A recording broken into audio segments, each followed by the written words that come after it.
ہمارے کچھ ساتھی تو کہتے ہیں کہ جی وہ 20 رکعت تو بہت مشکل ہے، 8 رکعت ہے۔ یہ شیطان ایسا خنزیر ہے، یہ 20 سے چھڑا کر کے مولوی کے کہنے کے 8 پہ لائے گا، پھر کہے گا 8 بھی تو سنت ہے، کوئی ضروری نہیں ہے، پھر 8 بھی چھوٹ جائے گا۔ مولانا زکریا نے بڑی پیاری بات کی، شیخ الحدیث قربان جاؤں، فرمائے کہ جو لوگ نوافل کو ترک کرتے ہیں پھر وہ سنت غیر مؤکدہ کو ترک کرتے ہیں۔ یار نفل ہے، ارے پڑھا نہیں پڑھا کوئی مسئلہ۔ آج سعودیہ والوں کو، آج امام حرم کو اس بات کا اعتراف ہے، آج امام حرم کو اس بات کا اعتراف ہے کہ مکہ اور مدینے میں پوری دنیا آ جاتی ہے حج کرنے کے لیے، عمرہ کرنے کے لیے، لیکن امام حرم کو اس کا اعتراف ہے، جا کر کے آپ معلوم کر لیں۔ وہ کہتے ہیں کہ نوافل کا ذکر و اذکار کا اہتمام جس طرح ہندوستان اور پاکستان والے حنفی لوگ کرتے ہیں، ایسا دنیا میں کوئی بھی نہیں کرتا، سب کو سبحان اللہ۔ یہ امام حرم موجود ہے، جا کر کے اسے پتہ کرو۔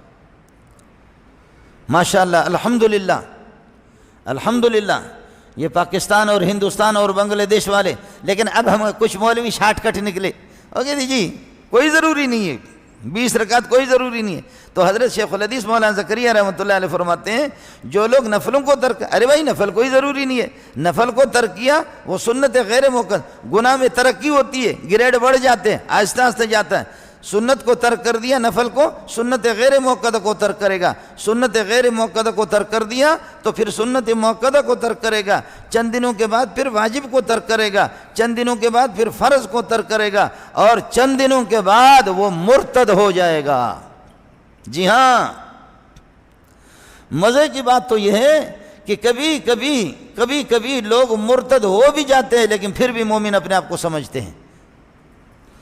اس کا بھی علماء سے رابطہ رکھو کہ جو میرے منہ سے نکل رہا ہے، جو میرے اعمال ہے وہ اسلامی ہے یا کیا ہے، اس طرح بھی ہوتا ہے۔ لیکن اب تو تسلی رکھو، 8 والے، اب تو سعودیہ نے فیصلہ کر دیا، 2 سال سے، پچھلے سال بھی ہے اور اس سال بھی آرڈر انہوں نے جاری کر دیا کہ کسی بھی مسجد میں 8 رکعت تراویح ہوگی بھی نہیں۔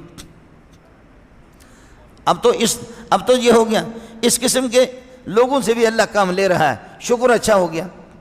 اس لیے جو بن پائے تراویحوں کا اہتمام کرے، روزوں کا اہتمام